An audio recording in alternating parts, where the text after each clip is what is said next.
আমাদের উপরে টিএমসি সরকার যে জুলুমগুলো করেছিল, আমিও তো কাজদিয়াতে একটা আমাদের রাজনীতির দলও নয়, একটা মানে ধর্মীয় সম্পর্ক, একটা অরাজনীতি সংগঠনের একটা কর্মী অসুস্থ ছিল, তার উপরে জুলুম হয়েছিল, তাকে দেখতে যাওয়াতে তৎকালীন সময় ওই এলাকায় টিএমসির যে সন্ত্রাস আর যে জালিম ছিল তারা আমাদের উপরে চড়াও হয়েছিল, জুলুম করেছিল। দেখছি এটা বাংলার জন্য খুব খারাপ, এরকম আইন ব্যবস্থা হওয়া উচিত নয়। এই জন্যই বলছি তো বিগত সরকার টিএমসি সরকার আইন ব্যবস্থাকে ধ্বংস করেছে, কিন্তু যেটুকু যা ছিল কমসে কম এমপিদের ওপরে এরকম হতো না, এই সরকার এসে সেটাও হচ্ছে। এদের দুজনের যে একই রোডে চলছে আর এদের দুজনের একটাই মালিক আছে, সে একই হাওয়া চলছে। অভিষেক ব্যানার্জি বলেছিল যে নওশাদ কেন্দ্রের নিরাপত্তা নিয়ে ভরে, কিন্তু নিরাপত্তা ছেড়ে দিয়ে আর নিরাপত্তা অভিষেকের উঠে যেতে এ ধরনের একটা হামলা হলো।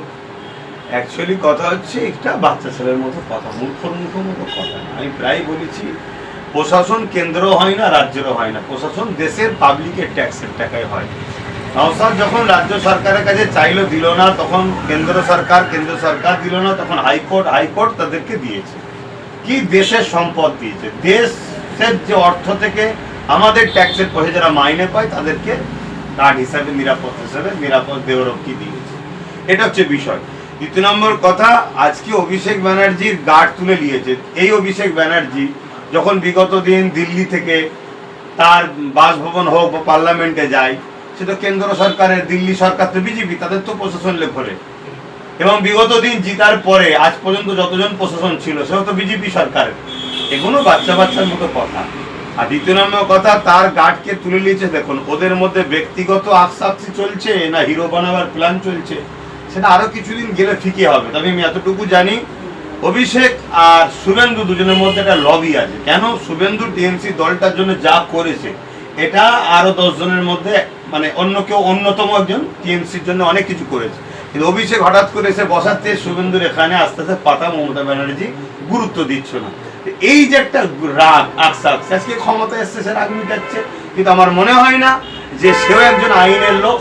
আর আপনি বাংলার সর্বোচ্চ পদে এখন বসেছেন শুভেন্দু অধিকারী, তার দুজনের এই আকসাক্ষীতে পাবলিক আইনকে হাতে তুলে নিয়ে এরকম বাংলা যেন না করে ওঠে, তাহলে সেটা অনেক ভয়ানক জায়গা চলে যাবে।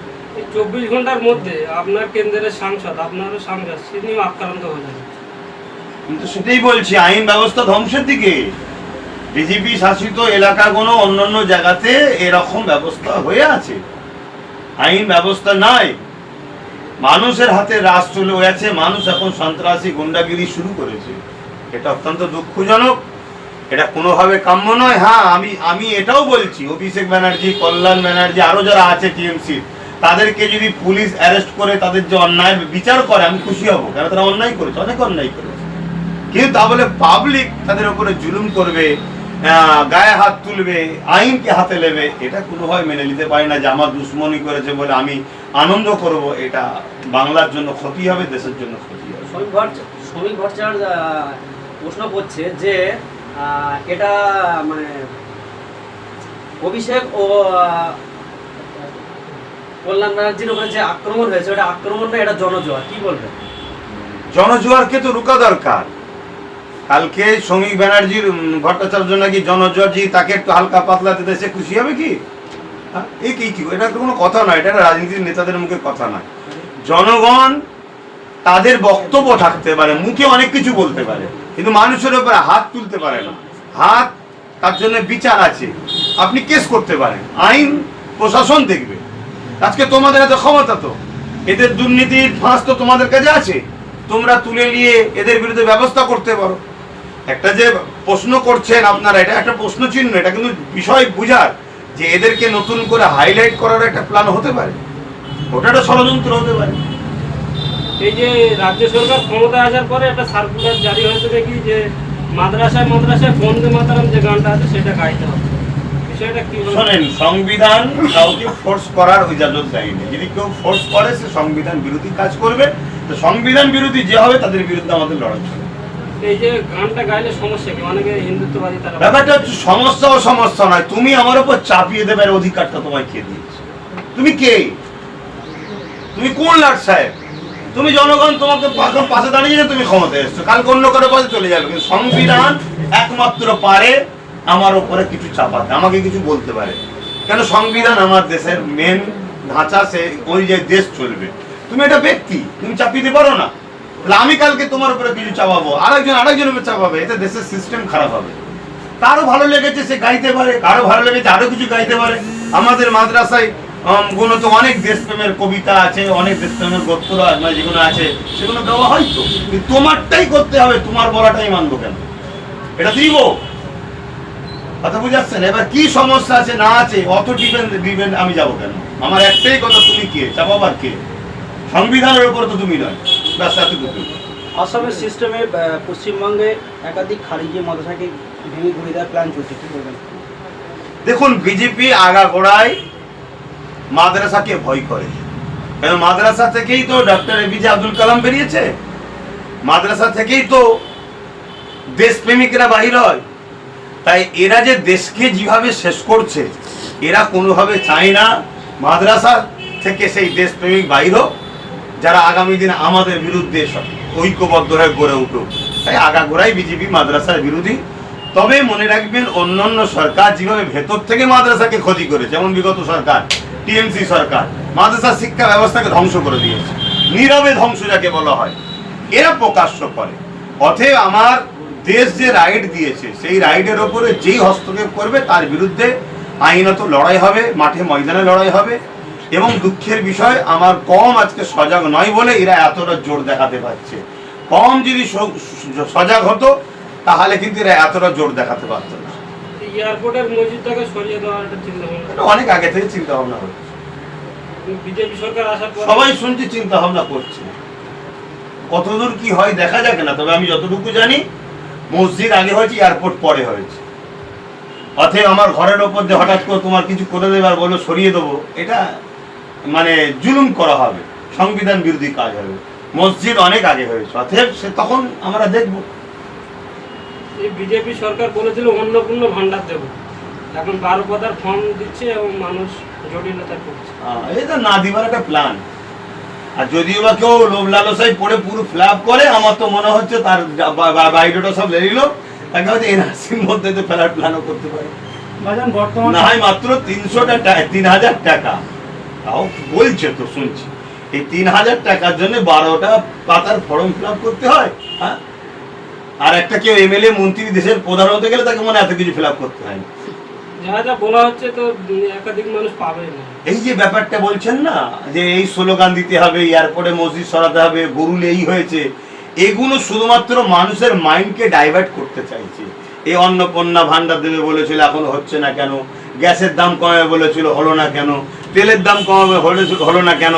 এই ইস্যুগুলোকে মাইন্ডটাকে থেকে সরাবার জন্য এই ধর্মীয় ইস্যুগুলোকে দিচ্ছে। বিজেপি সবসময় ধর্মীয় খেলা খেলে, মানুষকে ধর্মীয় উন্মাদনায় রেখে দিয়ে মূল যে ওয়াদাগুলো করেছে সেগুলো ভুলাবার একটা প্ল্যান। তাহলে কি মুসলিম নিধন চলছে বাংলাতে? দেখুন, মুসলমানকে স্বাধীনতার পর থেকে সবাই নিধন করেছে, বিজেপি প্রকাশ্য করছে। তাহলে মুসলিমদের একটা দল হওয়া উচিত, আপনি কি মনে হচ্ছে? অনেকেই তো বলছে না, মুসলিমদের দল, রাজনীতির দল হওয়া উচিত, সেটা মুসলিম নয়, সর্বধর্মের মানুষের সমান অধিকারী একটা ফন্ড হওয়া দরকার। সেই সময় এসে গেছে, অবশ্যই সেটা করা দরকার। কেন বিজেপি শুধু যে মুসলমানের দুশ্মন এটা আমি মানি না। বিজেপি যতটা মুসলমানের দুশ্মন, ততটাই এসসি এসটিদের দুশ্মন। আজকে মণিপুরে কি হচ্ছে, আজকে উত্তরপ্রদেশে একটা ঘোড়ায় পিঠে চেপে বিয়ে করতে গেছে, একটা দলিত সম্প্রদায় বলে তাকে পিটিয়েছে। আজকে কোনো পাত্রে হাত দিয়েছে বলে অছুত বলে তাকে পিটিয়েছে। তাহলে এই জায়গায় দাঁড়িয়ে থেকে গরিব মানুষদের উপর এরা জুলুম করছে। আজকে বিজেপি যে হকারগুলোকে উচ্ছেদ করছে, সেগুলো কারা? তাদের মধ্যে 90% হিন্দু, কিন্তু গরিব। তাহলে রাজ্যে যে সরকার এসেছে, বিজেপি অ্যাকচুয়ালি ধনীদের সরকার, আদানি আম্বানির মতো যারা পুঁজিপতি তাদের সরকার। যদি মুসলমানও যদি ধনী হয় তারও সরকার, আর গরিব যদি হিন্দু হয় বিজেপি তার নয়। তাহলে গরিবদের ঘরে ঐক্যবদ্ধ হতে হবে। আর আমার মনে হয় এই ঐক্যবদ্ধের সবথেকে উত্তম প্ল্যাটফর্ম আমার মনে হয় সেটা পীরজাদা নওশাদ সিদ্দিকীর নেতৃত্বে তার যে টিম কাজ করছে ইন্ডিয়ান সেকুলার ফ্রন্ট, সেই দিকে এগিয়ে আসা। এই যে একটা প্রচার চলে যে মুসলিম মানে হেলমেট পরে না, আইন মানে না, কিন্তু এই যে গরু কুরবানি নিয়ে যে আইন মানলো মুসলিমরা দেখিয়ে দিল, কি বলবেন? ব্যাপারটা হচ্ছে মানুষের তো বলতে ট্যাক্স লাগে না, সব সময় মিডিয়া খুলুন আর যেখানে যেন সব জায়গায় শুধু ইসলাম মুসলিম ইসলাম মুসলিম ইসলাম মুসলিম, কতজনের পেট চলে জানেন এই কথাগুলো বলে। এতে আমি খুশি যে ইসলাম মুসলিম করতে করতে হাজার হাজার লোকের পেট চলে, হাজার হাজার নেতাদের নেতৃত্ব চলে, হাজার হাজার টিভির দোকানদারি চলে এই মুসলিম ইসলাম করে করে। এইগুলো করতে হয়, করে সমাজ একটা শ্রেণীকে বোকা বানিয়ে তাদেরকে মাথায় কাটানো রেখে কোখাবার জন্য প্ল্যান হয়। একমাত্র আমি মনে করি যারা হযরত প্রফেট মুহাম্মদ সাল্লাল্লাহু আলাইহি ওয়াসাল্লামকে ভালোবাসেন, আমাদের নবীর সুন্নাত হলো নিজের মাতৃভূমিকে ভালোবাসা, সেই আদর্শে আমরা গড়ে উঠেছি। আমরা দেশকে সর্বসময় ভালোবেসেছি, আজও বাসছি, আগামীতেও বাসবো। দেশের ল অ্যান্ড অর্ডারকে আমরা আগেও মেনেছি, আজও মানছি, আগামীতেও মানবো। কিন্তু তথাকথিত কিছু মুসলিম রাজনীতির শিকার হয়ে রাজনীতির স্বার্থে দুর্নীতি করে, সেগুলোকে মুসলিম হিসাবে দেখিয়ে দেওয়া হয়। যেমন টিএমসির অনেক লোক আজকে ধরা পড়ছে মুসলিম, কিন্তু না, সেটা মুসলিম দেখাচ্ছে না, তাকে টিএমসি দেখায়। মুসলিম একটা আলাদা, টিএমসি একটা আলাদা, বিজেপি একটা আলাদা, হিন্দু একটা আলাদা। তাহলে সেই রকম ভাবে এইগুলো চাপিয়ে দেওয়া হয়ে মুসলমানকে বদনাম করা একটা ষড়যন্ত্র হয়ে আসছে, এখনো চলছে।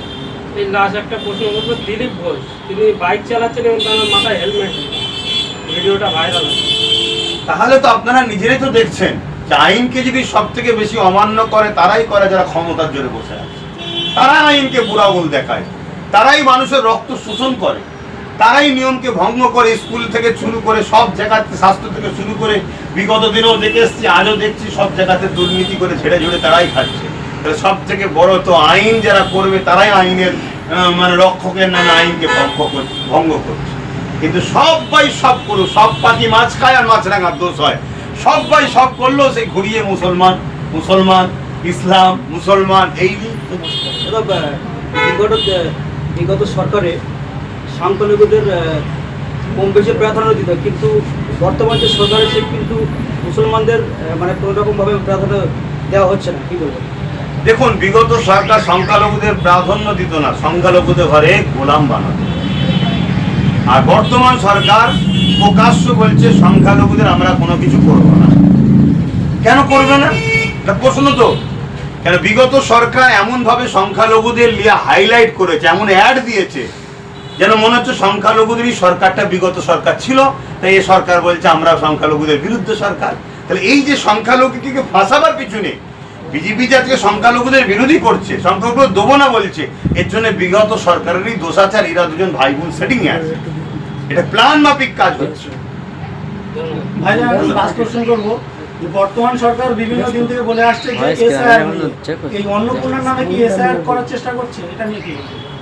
এসআইআর তো হয়ে গেছে, এনআরসি। হ্যাঁ, আমার সন্দেহ হচ্ছে এটা হতে পারে অন্নপূর্ণার নামে একটা চক্রান্ত চলছে।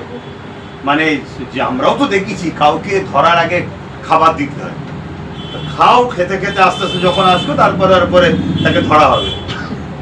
সেই জায়গায় এই 12 পাতা ফরমে যে চক্রান্ত হচ্ছে, আমারও এটা ভয় হচ্ছে যে পিছনে একটা কোনো ষড়যন্ত্র আছে।